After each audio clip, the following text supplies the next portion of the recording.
Hi everyone, and thanks for being here on this Friday. A stormy one at that. We've known the cold front was coming. We didn't know to what extent we would see any severe weather, and perhaps a little more than what we had bargained for in the form of winds, which have downed trees all day long. Some roof damage and structural damage. No injuries that I'm aware of. And while that is pretty much gone and out of here for the most part, and we're focusing on a really nice, much more cool weekend ahead, there's going to be a lot of cleanup to go on. We'll just update a few storm numbers for you in just a few moments. A few COVID numbers to update tonight. A new map, some numbers from the health department here in Mcguffin County. Our Mcguffin County Board of Education discussed open borders last night. I'll elaborate as they will on what that means, and a new law that's taking effect after being challenged in court for a couple of years, I guess, or so. That will change how students or where students can go to school starting next year. So we'll talk about that and an updated calendar and more in just a moment. Car wrecks, Truck wreck, disability, workers' comp, slip and fall. wrongful death. Your case matters to you. Your case matters to us. Contact McFarland Tinker Law Office. With our combined experience of over 58 years, we're here ready to work for you. Check out the latest in savings on new sets of tires and vehicle maintenance at Conley's, like $150 back on Goodyears, $120 back on Bridgestones, and big deals on Firestone, Hankook, General, and more. All with perfect snap-on balancing, and where they only charge $35 for state-of-the-art computer diagnostics to fix exactly what you need and get you back on the road. On the web at conleytire.net or stop by in Staffordville. In honor and recognition of all your achievements and accomplishments that have got you to where you are today, Sagersville National Bank salutes the Mcguffin County High School class of 2022 and all those who are now crossing the stage as college graduates. And when the time comes to take those first or next steps in your financial future, we'll be here for you at Sagersville National. Parkway Pharmacy, as always, promises the quickest service with the very best care and prices, and to always have someone there to talk to when you have a question. With 3 pharmacists, curbside, drive-through, and call-ahead service. Parkway Pharmacy in Sagersville, 349-4400. Where you can always talk to a pharmacist when you need one. Summer has arrived, and Appalachian Wireless has a great sale on the world's hottest smartphone. From now till the end of the month, you can get the amazing iPhone 13 for more than half off. iPhone 13 on Appalachian Wireless can be your new superpower with the most advanced dual camera system ever on iPhone. And it's available on the region's best network because we are you. We are Appalachian Wireless. 128 gigabyte model only. Agreement required. Let's go ahead and start on the COVID front tonight. U.S. regulators today gave their stamp of approval authorizing the first COVID-19 vaccine for infants and preschoolers, and with that, with one last hurdle, which is expected to be crossed, those shots could be given as soon as early next week. The FDA followed its advisory panel's unanimous recommendation for Moderna and Pfizer vaccines for that age group, which means that kids in the nation under 5, about 18 million of them or so, are now able to get the shots, and more than likely very, very soon. The CDC's independent advisors will be looking it over and discussing and then make their recommendation tomorrow, and it's expected they will sign off on the project, but on the process again by early next week. Also on the COVID front, Kentucky, according to one report, is ranked among the worst in the United States for performance when it comes to COVID-19 and the battle of the pandemic. It's a nationwide health system report in which Kentucky came in 49th out of 51st, including D.C., for its performance during COVID-19, way under the national average. The annual scorecard on the State Health System Performance Report took data from the Center for Medicare and Medicaid Service and ranked everyone using 49 indicators or so, and based on one question, how well has each state responded to and managed the COVID-19 pandemic, Kentucky did not fare very well. Vaccination rate, death toll, all factors that they looked at Kentucky ranked 41st out of 51st overall. But again, well, that study, I should say, found that 21 states had not achieved 70% vaccination rates by March the 31st of this year, while other states reached the target within just 200 days of the vaccination release program, or the release of the vaccination program. Some other data, COVID-19 indicators, Kentucky again ranked 49th out of 51st nationally. Kentucky was also one of the states that didn't hit that 70% margin, and they reported 80% or above ICU capacity for over 150 days between August the 1st of 2020 and March 31st of this year, putting the state of Kentucky among the states with a high capacity for the longest amount of time. So, on to recent numbers. A new map out today, and while there is some shuffling around of red counties, the number overall stays the same. We won't have a new case count until Monday, but last week we had 13,500, and that was one of the biggest weeks. We've been going up each and every week now for several weeks on end. Our positivity rating was just over 12%, which was down from about 12.45 the week prior, so that was a good sign. This week, a good sign, I guess, will be that we have no more red counties than we did last week. There you see last week, and there you see this week. A little shifting, but the same number of 19 counties in the red. Last week, we had Pike, Knott, Breathitt, Martin, and Wolfe County close to us.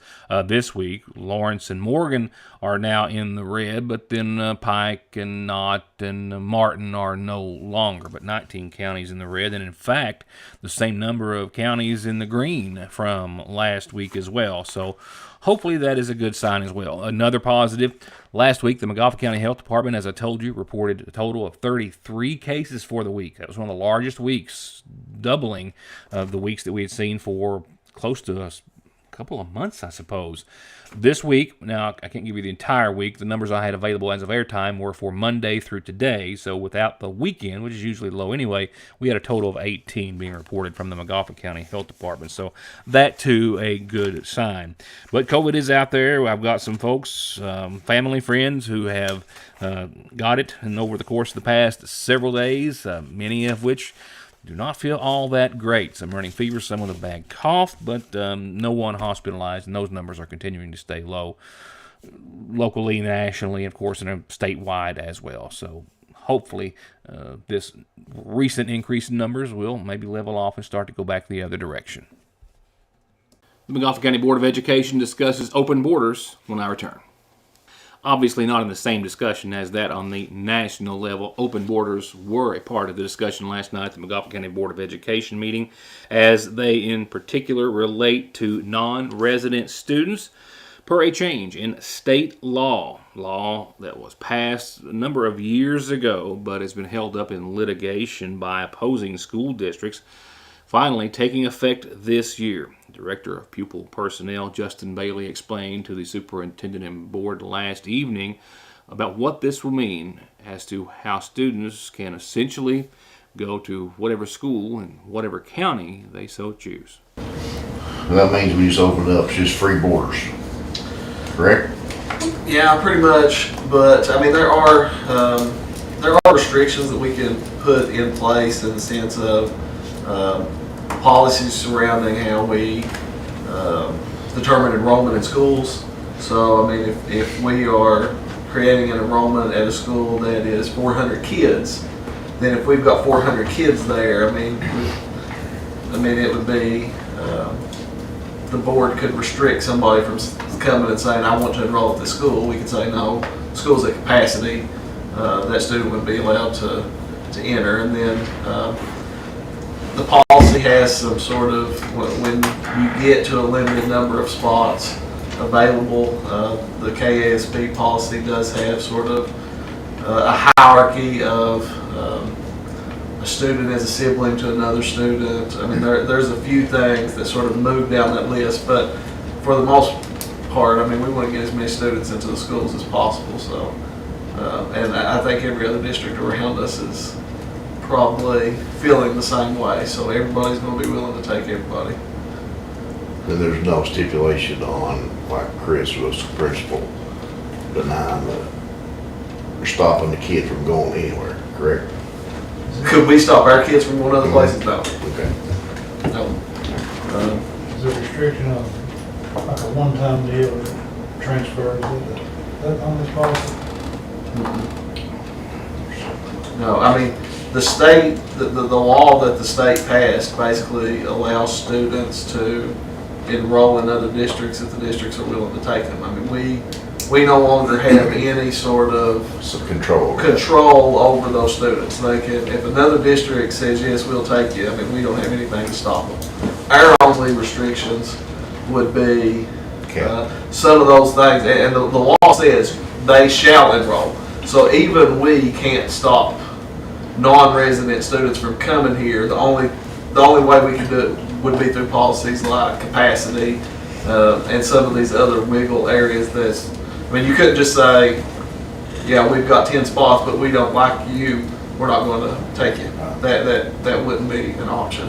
It has to be a non-discriminatory sort of practice. So, but we wouldn't have any restriction over kids that were leaving. What effect, if any, will this have on student enrollment, population next school year? Well, we'll have to wait and see. I can tell you that Bailey also updated the board and superintendent on the end of the school year enrollment for the system, which was 1,904 district-wide. He also gave a quick update on the summer feeding program, saying that right now they're feeding anywhere from 75 to 100 kids at Sagersville Grade School every day, averaging middle school 20 to 30, North Mcguffin Elementary 60, plus they're also preparing 75 lunches to be taken to the Lakefront Community Church, where they're distributing those to kids in that part of the county. South Mcguffin Elementary, about 20 lunches or meals a day, and about another 30 that they're preparing to go out on the mobile route. Numbers weren't available for the Mcguffin County High School. Up next, here's tonight's Mcguffin Farm Bureau Community Calendar. And just a couple of quick reminders for you before I leave you for the weekend. Not this Saturday, but a week from tomorrow. The Vietnam Veterans Dinner is being hosted at the Lloyd M. Hall Community Center by our local Indian Mound chapter of the DAR. They want to extend an invitation to all Vietnam veterans, Vietnam-era veterans, spouses, or family members, RSVP if you can. They're going to have a wonderful program and delicious meal. 496-6733, one of the numbers you can call. The Prestonsburg Passage Golf Cart Tour. It's the third Saturday of every October. To get your name on the list to take the tour, the round trip of about 17 miles on the trail, call Felicia Bradford, 886-6390. That's at the Archer Park main office. And also, starting next week on Thursday, the Mcguffin County High School basketball camp, boys and girls, students 6 to 17 years of age. Next week, they will be able to go to camp Thursday, Friday, and Saturday, 9 o'clock in the morning, all 3 days. You can register the morning thereof, $40 per athlete. Anyone 6 to 17 can attend the camp. Skills, fundamentals, shooting, ball handling, footwork, individual moves, defensive fundamentals, proper stances, and more under the direction of the Mcguffin County High School basketball coaches. And it's not until July, not until the 16th, but you got to have a calendar in this world if you're like me. That's the next horse show that I'm aware of at the Mcguffin County Horse Park. This one has a purpose, a very good one. All proceeds going to support the Coats for Kids program, the Sagersville Masonic Lodge Horse Show, July the 16th. Gates open at 5, showtime starts at 7. It's just a $5 admission fee to get in, and if you're 12 and under, you get in for free, and it's a wonderful cause and a wonderful show and a wonderful venue. They just redid it as well down there. We'll be getting some pictures of that for something else pretty soon. Call me when you've got calendar announcements, anything I can pass along for you. I would love to do so, and of course that includes birthdays and anniversaries as well. From there, we have to go to tonight's funeral service announcements. A reminder that services are still to be announced at this hour for 66-year-old David Smith of Liberty Heights in West Liberty. He passed away on the 14th, the son of Christine Fife Jenkins and the late Colbert Smith. He survived by his mother and his daughter Crystal Michelle Smith, sisters Sue Atkins, Mary Johnson, and Marcia Atkins. A memorial service to be announced at a later date. Arrangements are still pending at this hour for the following. First, 35-year-old Martha Rife of Oil Springs. She passed away today at her home at the age of 35. Martha Rife of Oil Springs again. Funeral services to be announced by the Mcguffin County Funeral Home. And 67-year-old Larry Coffey of Sagersville passed away today at the Painesville ARH, survived by his wife Gloria, Arrangements, again, to be announced soon through the Mcguffin County Funeral Home.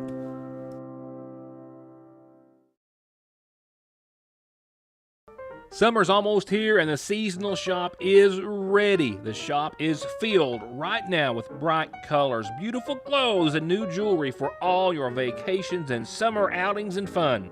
They've got gifts for any graduate, wedding, and special occasion that may be on your calendar this summer, and you can let them create the perfect gift basket for you. And it's grill season, and that means pool days, cookouts, and backyard parties, and they've got gorgeous home decor, outdoor serving pieces, flags, porch decor, and everything to update your home inside and out for the summer. Stop by and see them, as always, with local delivery, curbside pickup, and shipping, and they're happy to help you shop by phone as well. Follow them on Facebook, Instagram, and TikTok. It's the Seasonal Shop in downtown Sayersville. At Golden Law Office, our attorneys previously represented the nation's largest insurance and trucking companies, handling cases involving serious personal injury and death. We know their strategies, how they will defend the case, and what factors drive large settlements. The attorneys at Golden Law Office can use this inside knowledge to ensure your case is handled effectively and aggressively. Hiring Golden Law Office provides you with a strategic advantage. Call Golden Law Office today.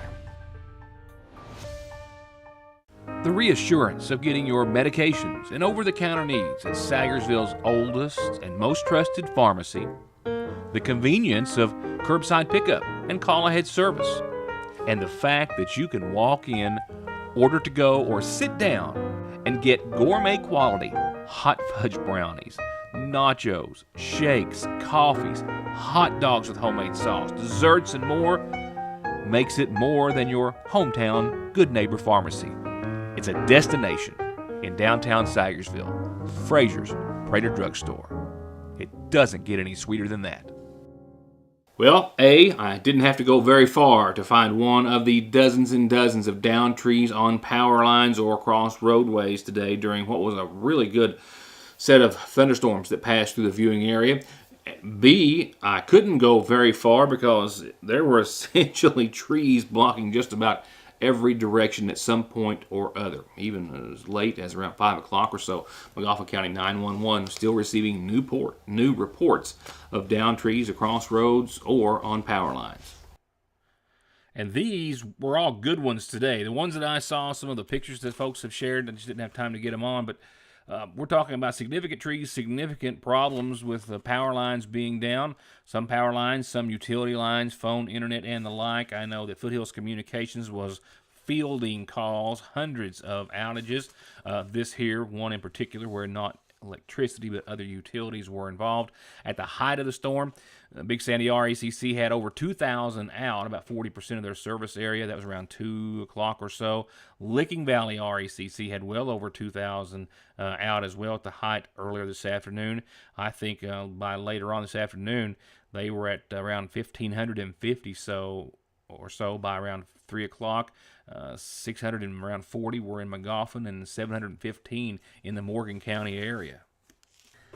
And while you saw over my shoulder the clearing skies, this is what it looks like on radar. We're all done with this one. Pretty good one, too. It rolled through, and now we're just on the back side of it, on a cooler side of it as well. And it's going to be a nice, calm weekend in store before the heat ramps up next week. So that's going to be our next focus. Let's talk about the weekend, though. That's a good place to start. A very good weekend. In fact, mostly clear tonight, 59 degrees, much more comfortable out there tonight. You might feel a little bit cool, actually, by comparison, if you're sitting outside the porch of the patio tonight. Mostly clear skies. Winds out of the northwest slight, 5 to 7. Tomorrow, 77. Wouldn't call it a pool day if you're fortunate enough, but wouldn't hate on it either. 49 tomorrow night. Yes, in the 40s. Technically. Sunny and still winds out of the north, 5 to 16 miles per hour for your Saturday. And we will not warm up a great deal Sunday, a degree, maybe 2, up to 78. Sunny skies, low 54, Sunday night, and partly cloudy. So calm, really nice, really mild, and really welcomed, I think. If you're going to miss the heat, you won't have to wait too long.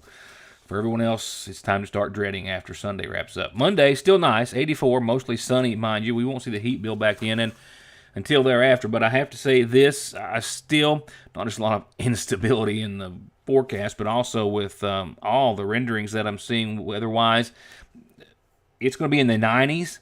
Low, mid, or upper. That's still a pinpoint that can't be made really at this hour, I don't think. But right now, here's where we stand. Tuesday, back to the 90s we'll go. Hot, sunny, mostly sunny, 66 that night, 94 degrees. Tuesday, 94 degrees again on Wednesday, sunny, and then we'll filter in a shower and storm threat to the tune of 20% from there throughout the rest of the week. And right now, the National Weather Service is calling for temperatures again, 94, 94 on Tuesday, Wednesday. Thursday, still holding on to the 90s, 92, Friday, 91. But there is a chance that these could be tweaked and could actually be higher. But we're days away from that, and I really don't want to talk about that, so we will when I see you back at the start of next week on a Monday, where we'll still be in the 80s for the last time for a few days. And with that, I will bid you all a good Friday evening and a wonderful weekend to enjoy weather-wise. If you've been longing for a change in the weather, it's going to be beautiful, as you just saw. And also, of course, for Father's Day. To mine and all the other dads out there, happy Father's Day to you. I hope you enjoy your special day and weekend, and I hope to see you all back here for pre-wedding week coverage on Your News Today. Things are getting real around here, real fast, and I'm sure I'll be talking about it at least once or twice or 1,000 times next week. Good night. Good weekend. Thank you for watching.